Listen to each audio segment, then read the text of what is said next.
आप सभी साथियों का स्वागत है। मैं अरविंद सक्सेना बोल रहा हूँ। साधना जगत के रहस्यों तथा तथ्यों को जानने के लिए इस चैनल के प्रत्येक वीडियो को देखें और उसमें दी गई प्रत्येक प्लेलिस्ट को भी देखें। अब ये वाला वीडियो एक बहुत ही एक महत्वपूर्ण वीडियो है और ये इसमें जो भी जानकारियाँ मैं आपको दे रहा हूँ वो इस प्रकार की हैं कि जिनको प्रत्येक साधक को मालूम होना चाहिए, क्योंकि सब लॉ ऑफ कर्मा की जानकारियाँ हैं, यानी कर्म फल के सिद्धांत की जानकारियाँ हैं। और अगर कर्म फल के सिद्धांत को ठीक से नहीं समझा गया तो साधना में सफलता नहीं मिलती, क्योंकि साधनाओं के द्वारा जितने भी कर्मों के बंधन होते हैं, कर्मों के द्वारा जो पाश बन जाते हैं, उनको जो है छिन्न भिन्न करने की प्रक्रिया होती है, जो कि साधना के द्वारा संपन्न होती है। कर्म फल के सिद्धांत के द्वारा जो भी व्यक्ति कर्म करता है उसके द्वारा उसको शुभ और अशुभ फल मिलते हैं, लेकिन जो भी कर्म होते हैं, उन कर्म जो फल होते हैं, उन सबों के उनके द्वारा जो भी पाश क्रिएट होते हैं, उन सारे पाशों को काटना भी एक साधना का एक लक्ष्य होता है। ये सब बातें अगर आप देखेंगे वीडियो, जिसमें कि मैंने वीडियो है नंबर 4 संसार की रचना, उसमें मैंने बताया हुआ है कि जो भी पाश होते हैं, कर्म का पाश, माया का पाश और अहंकार का पाश, इनमें जो किसी भी व्यक्ति की आत्मा जो है वो बंधी होती है इन पाशों से। कर्म के पाश और माया के पाश को स्वयं काटना होता है साधनाओं के द्वारा। अब बाद में जब बहुत ही उच्चावस्था आती है तो जब ये दोनों पाश कट जाते हैं तो अहंकार के पाश को भगवान स्वयं काटते हैं। ये वो अहंकार का पाश और कोई नहीं, अपनी क्षमता से कोई व्यक्ति नहीं काट सकता। इसके बहुत सारी जानकारियाँ जो मैंने वीडियो नंबर 4 में दी, आप देखिएगा उसे। एक तो ये बात है, इसलिए कर्म फल के सिद्धांत को समझना बहुत ज़रूरी है। मेरे कई वीडियोस इसमें बने हुए हैं, उनमें आप देखेंगे विभिन्न प्रकार के जो कर्म है उनसे क्या क्या परेशानियाँ भी आती हैं और कौन कौन से बंधनों में व्यक्ति जा सकता है। और ऐसी गलती किसी ने कर दी तो फिर कितने कितने हज़ारों सालों तक वो भटक भी सकता है। वो साधना के द्वारा फिर हम गलत काम अगर कर दिया जाए तो कई बार ऐसा होगा कि इतने सारे गलत काम कर दिए जाए तो कोई साधना भी वहाँ पे काम नहीं करेगी। ये भी एक बहुत बड़े कारण होते हैं कि बहुत सारे लोग जो होते हैं साधना तो बहुत कर रहे हैं, तीर्थ में भी जा रहे हैं, अब साधना कर भी रहे हैं, करा भी रहे हैं, और जितने भी उपाय वो कर सकते हैं उनकी क्षमता में वो कर रहे हैं, लेकिन उनको कुछ भी फल नहीं मिल रहा। उसके कारण जो होते हैं यही होते हैं, कर्म फल के जो है जो सिद्धांत हैं वहीं कहीं ना कहीं उन्होंने वायोलेशन किया हुआ है। कोई गंभीर जो है दुष्कर्म उन्होंने करे हैं, कहीं दुष्कर्म यानी पाप कर्म करे हैं, उसके फल इस प्रकार से हैं कि वो जीवन जो है पूरा खिलित हो गया है और देवी देवताओं के द्वारा भी वो पाश बंधन में जा चुके हैं। ये सब बातें भी आपको इस वीडियो में भी आपकी और चर्चा जब मैं आगे बढ़ाऊँगा तो आपको समझ में आएगी। इस वीडियो का जो टाइटल है वो है आगजनी करना कराना, हत्या करना कराना, नरक कुंड पशु योनि, लॉ ऑफ कर्मा। इस टाइटल से अपने आप में ही स्पष्ट है कि आगजनी करना नहीं, करना और कराना। जो लोग आगजनी करते हैं कि दूसरों के घरों में आग लगाएंगे और भी संपत्ति में आग लगाएंगे या लगवाएंगे, यानी करेंगे या कराएंगे, तो उनका क्या दंड है वो अभी आपको मैं बता रहा हूँ। उसी तरह के कुछ लोग ऐसे होते हैं हत्या करते भी हैं, कुछ लोग ऐसे होते हैं हत्या कराते हैं, तो उनके भी आगे क्या उनको दंड मिलने वाले हैं वो भी उनको आगे मैं बताऊँगा। लेकिन आगे बढ़ने से पहले मैं एक बात बता दूँ कि जो आगजनी कराने वाले लोग हैं और हत्या करने और कराने वाले लोग हैं, ये कौन होते हैं। तो उसके लिए एक मेरा वीडियो बना हुआ है, मानव से दानव, दानवी शक्तियाँ, 295 नंबर का, और 300 नंबर का वीडियो है दानव बराबर अशुभ कर्म और दानव बराबर मूर्ख बुद्धि। ऐसे वो लोग होते हैं जो कि दानवी शक्तियों से ग्रस्त लोग होते हैं, वही तभी ऐसा काम कर सकते हैं। ये मानवीय कर्म है ही नहीं। किसी के घर में आग लगाना या आग लगवाना या किसी की हत्या करना या हत्या करवाना, किसी भी तरीके से करना या कराना, ये मानवीय कर्म होता ही नहीं है। ये मानव ये काम नहीं कर सकता। मैंने कई वीडियो में एक अपराध वाले वीडियो में बताया भी है, क्राइम्स वाले 294 में नंबर का जो वीडियो है उसमें बताया है कि कोई व्यक्ति जन्मजात अपराधी नहीं होता, उसके पूर्व जन्मों के कर्म ऐसे हो सकते हैं कि वो उसके अंदर बीज पड़े हों अपराधी बनने के। तो अगर उसको वातावरण न दिया जाए उसको तो वो अपराधी नहीं बनेगा। लेकिन आज का चूँकि वातावरण इस प्रकार का है कि इसमें अपराध की तरफ में आसानी से दानवी शक्तियाँ धकेल देती हैं। वातावरण को समझने के लिए आप वीडियो नंबर 227 देखिएगा, कलीबाधा, और असुर और सुर वाली प्लेस देखिएगा, और 195 नंबर का राक्षसों द्वारा भक्षण पुण्य और स्वभाव का भक्षण कैसे करते हैं ये देखिएगा। और 236 नंबर का सहसा विश्वास आज के समय में नहीं करना चाहिए किसी पे भी, किसी इन्फॉर्मेशन पे भी, ना किसी व्यक्ति पे। कुछ ना कुछ वेरिफिकेशन जरूर करना चाहिए, नहीं तो जीवन में अनिष्ट का प्रवेश होता है। और 223 नंबर का वीडियो देखेगा, कौन से ऐसे कार्य होते हैं जो कि हम प्रतिदिन भी कर सकते हैं जिनसे अनिष्ट और अशुभ का प्रवेश जीवन में होता है। ये सब वीडियो आपको प्लेलिस्ट जो है खतरे, डेंजर्स या ट्रैप्स में मिलेंगे, और भी सारे इसमें वीडियोस मिलेंगे जहाँ पे खतरे होते हैं। तो उसी में से बात, अगर बात समझ में आ रही तो आज का वातावरण ऐसा है कि वो धार्मिक शक्तियाँ, आसुरी शक्तियाँ इस प्रकार से हावी हैं कि वो गलत दिशा में ही ले जाएंगी। उनका लक्ष्य होता है मानव जीवन को बर्बाद कर देना। अब फिर वो यदि किसी व्यक्ति में मान लीजिए कि पूर्व जन्मों में कुछ उसने ऐसे दुष्कर्म इत्यादि कोई करे हों और उसके पास कुछ बीज रह गए हों जो कि अपराध की तरफ उसको ले जा सकते हों, तो ऐसे लोगों को आइडेंटिफाई भी कर लेती हैं ये शक्तियाँ। सूक्ष्म शक्तियाँ होती हैं जो कि अदृश्य शक्तियाँ होती हैं, वो आइडेंटिफाई कर लेते हैं कि कौन हमारे काम का आदमी है। फिर उससे एक एक करके धीमे धीमे उसके अपराध की तरफ में ले जाते हैं। पहले थोड़ा छोटा वाला अपराध कराएंगे, फिर बड़ा वाला कराएंगे, फिर और बड़ा कराएंगे, और उनमें से फिर वो सिलेक्ट कर लेते हैं कि कौन सा व्यक्ति हमारे लिए बहुत काम का है। और वो काम की परिभाषा क्या है कि वो जितने ज़्यादा अधिक से अधिक लोगों को, जितने अधिक से अधिक मानव जीवन को नष्ट कर सके, वो उतने काम का आदमी धार्मिक शक्तियों का बनता है। तो फिर उसकी तरफ में सारा, जैसे कहते हैं, फोकस उनका बना रहता है। फिर वो उस व्यक्ति के द्वारा एक के बाद एक जो है दुष्कर्म कराती चली जाती हैं, गलत काम कराती चली जाती हैं। और अंत में तो उस व्यक्ति चूँकि वो इस तरीके का जब करने लग जाएगा तो एक समय ऐसा आएगा, ये मैंने बात मानव से दानव में कैसे बनता है इस वीडियो में जो 295 में उसमें बात बताई भी है कि ऐसे व्यक्ति लोग भी जो इस तरीके से काम करते हैं, वो एक समय में ऐसा आएगा उनका कि उनकी ओरिजिनल मूल आत्मा भी हो सकता है कि शरीर से बाहर हो जाए और उनके शरीर में दानव शक्तियाँ ही प्रवेश कर जाएँ और फिर वो पूरा तांडव करें।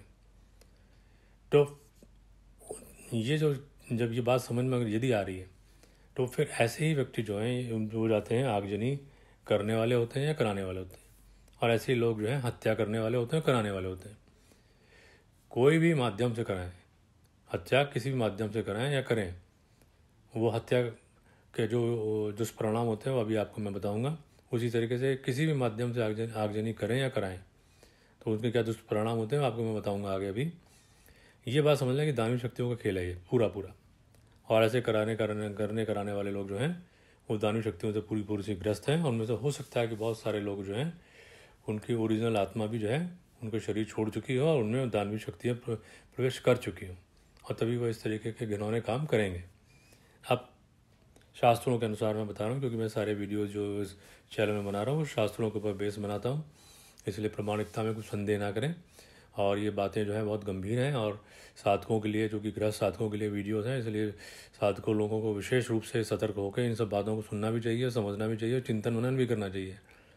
और ये भी ध्यान रखना चाहिए इन सब कारणों के दुष्परिणाम क्या है ये भी समझ में उनको आना चाहिए, क्योंकि साधक लोग ही ऐसे होते हैं जो सही साधक होते हैं, कि जीवन को भी समझते हैं, मृत्यु को भी समझते हैं, और वो जानते हैं कि जो इस जीवन में जो भी काम करे जा रहे हैं उनके इम्पैक्ट हमको, ये नहीं कि सारे इस जीवन में मिल जाएंगे, सारे उनके फल हमको इसी जीवन में मिल जाएंगे, ऐसा संभव नहीं है। बहुत सारे ऐसे कर्म होंगे जिनके जीवन में कोई फल ही नहीं मिलेगा, तो उनके फल जो होते हैं मृत्यु के बाद में मिलते हैं। मृत्यु के बाद की जो यात्राएं वो मैंने, आप जो प्लेलिस्ट है आप मेरी देखेंगे, उसके अंदर में जो प्लेलिस्ट है मृत्यु, नरक, श्राद्ध, पितृ दोष वाली, उसमें मैंने यात्रा बताई हुई है मृत्यु के बाद की। और साधकों को जीवन भी समझना होता है, मृत्यु भी समझना होता है, दिन भी समझनी है, रात भी समझना है। ये सब बातें जो कि शास्त्रोक्त हैं। शास्त्र क्या होते हैं उसके लिए आप वीडियो देख लीजिएगा, जो दिव्य ज्ञान शास्त्र की उत्पत्ति वाला वीडियो नाम है इसका, वीडियो नंबर 7 है, उसमें देखिएगा शास्त्र क्या होते हैं। और शास्त्र जब उनकी दिव्यता का एहसास होगा और वो प्रामाणिक चीज़ें जो उसके अंदर दी हुई हैं तो उनको समझना चाहिए और उसके हिसाब से एक अपने दृष्टि का विकास भी करना चाहिए, उससे गलती नहीं होंगी, नहीं तो फिर गलतियाँ होंगी। तो मैं इसमें बता रहा हूँ जो आगजनी करने वाले लोग होते हैं शास्त्रानुसार उनको क्या होता है कि एक क्षुरधार संज्ञक नाम का नरक उनको मिलता है मृत्यु के बाद। इसमें क्या होता है कि उनको 3 युगों तक उसमें रहना पड़ता है और वहाँ पे उनके अंग काटे जाते हैं। ये जो आगजनी करने वालों की बात बता रहा हूँ आपको। अब जो मैंने नरक वाली बात बताई थी, किसी एक वीडियो में बताई हुई है कि जो नरक मिलते ही क्यों है, नरक में जाने का कारण क्या होता है, अशुभ कर्म करना। और उसमें नरक में अनेक प्रकार के कुंड होते हैं, इनका कार्य होता है पापियों को दुख देना। ये अत्यंत भयानक होते हैं और मेन इसके अंदर 86 कुंड है।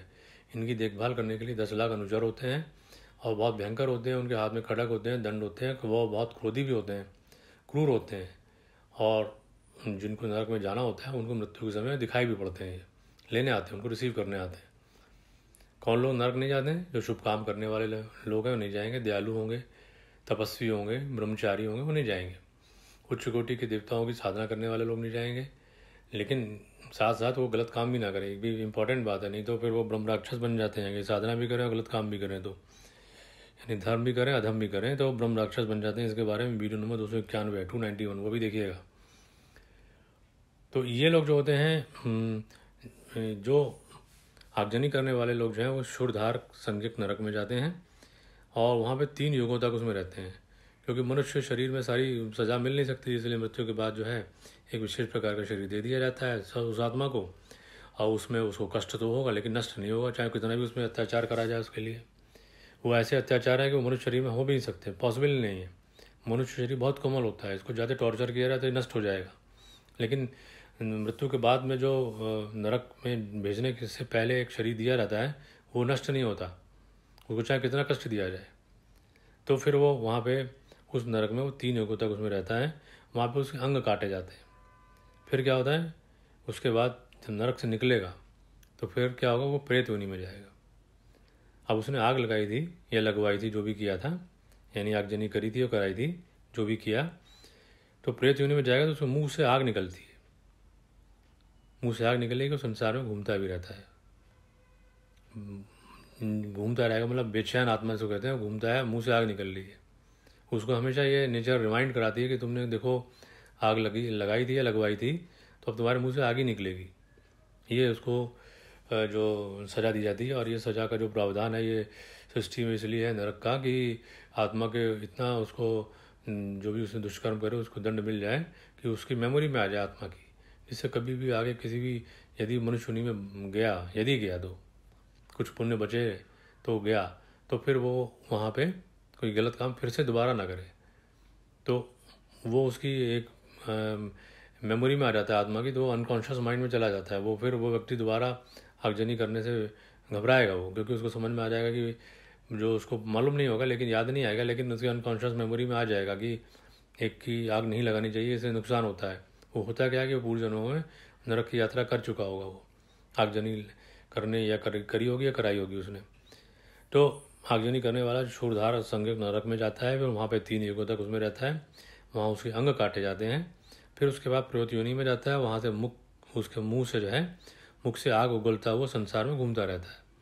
फिर क्या होता है, यहाँ पे भी यात्रा समाप्त नहीं हुई उसके दंड की, 7 जन्मों तक कबूतर बनेगा, और उसके बाद यदि मनुष्य बना, यहाँ पे मैं बोल रहा हूँ यदि बना, हम मान लीजिए उसने इतने कहना चाहिए हज़ारों को मरवा दिया हो या हज़ारों के घरों में आग लगवा दी, ऐसा कोई बड़े बड़े काम करने वाले कोई इस तरीके की दुष्ट आत्मा होगी, तो वो तो शायद मनुष्य बने भी नहीं दोबारा।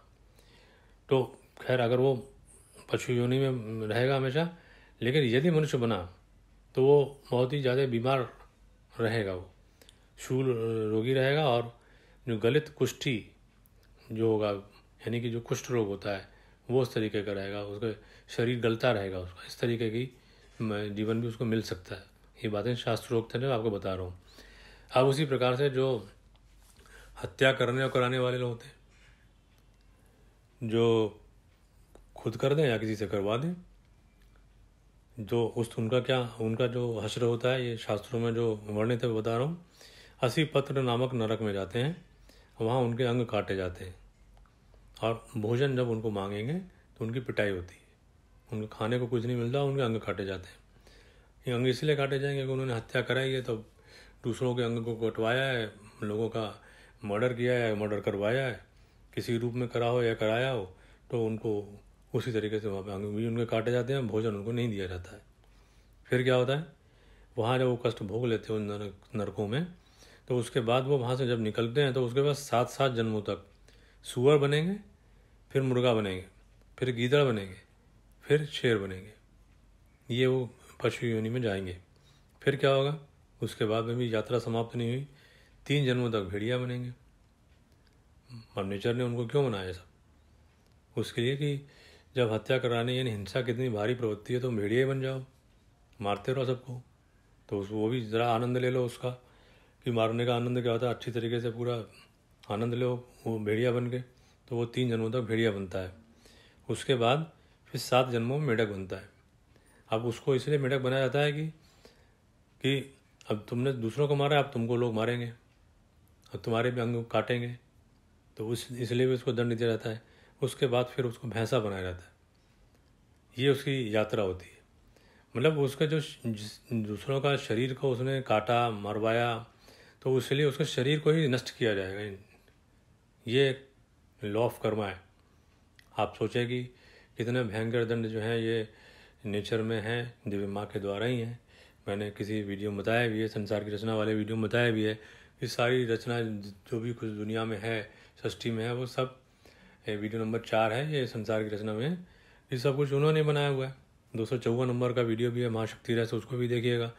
आप सोचिए कि उन्होंने क्या क्या चीज़ें नहीं बनाई। कोई कह सकता है कि ये जो है माँ बहुत दयालु हैं, ये भगवान बहुत दयालु हैं, हम गलत काम करके देख लो कितने दयालु हैं, समझ में आ जाएगी बात। यानी कि एक्सट्रीम में आप जो अच्छे काम करेंगे उनको पता नहीं स्वर्ग की यात्रा करा देंगे, कहाँ कहाँ तक करा देंगे उनको। जो एकदम भगवान की उपासना में रहेंगे, कुछ इधर उधर नहीं देखेंगे, तो उनको मोक्ष की यात्रा भी करा देंगे। उसी तरीके से गलत काम करने के वालों को नरक की किसी भीषण यात्रा कराते हैं। तो हर तरीके के कर्म जैसे कर्मानुसार हर तरीके के रास्ते जो हैं वो नेचर ने बनाए हुए हैं। ये बातें जो है कर्म फल के सिद्धांतों को समझना चाहिए प्रत्येक साधक को।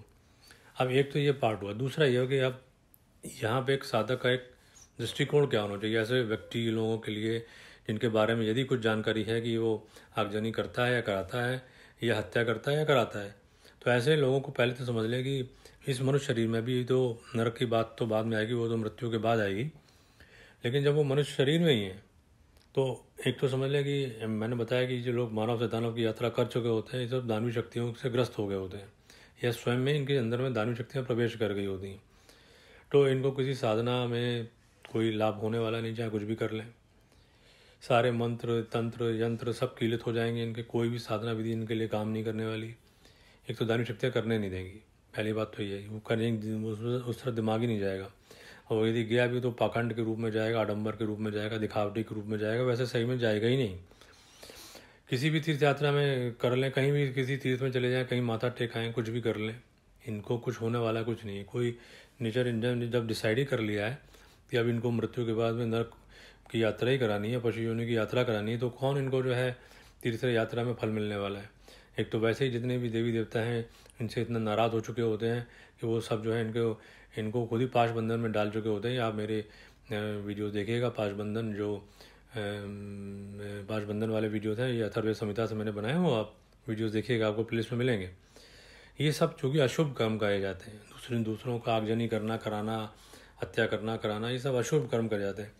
तो ऐसा व्यक्ति यदि जो भी होगा, उसको व्यक्ति कहा जाए क्या कहा जाए, लेकिन वो मनुष्य शरीर है इसलिए व्यक्ति कहना पड़ेगा ही उसको। तो ऐसे लोग जो होते हैं वो अशुभ कर्म करने वाले होते हैं, वो स्वयं में इतने अशुभ बन जाते हैं, वो कहीं भी पैर रख दें तो वहाँ पे भी अशुभता ही आती है। ये समझ लीजिए जैसे कि डस्टबिन होता है, डस्टबिन में कचरा भरा हुआ है, अब कचरे के डिब्बे को कहीं भी रखा जाएगा तो बदबू आएगी कि नहीं आएगी।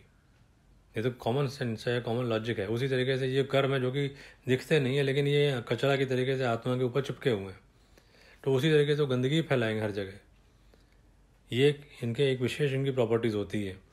तो ऐसे लोग जो हैं जो ऐसे होंगे जो कि दानवी शक्ति होंगे तो बुद्धि इनकी काम करेगी नहीं। ये मैंने आपको मानव से दानव वाले वीडियो में बताया भी हुआ है 295 नंबर का।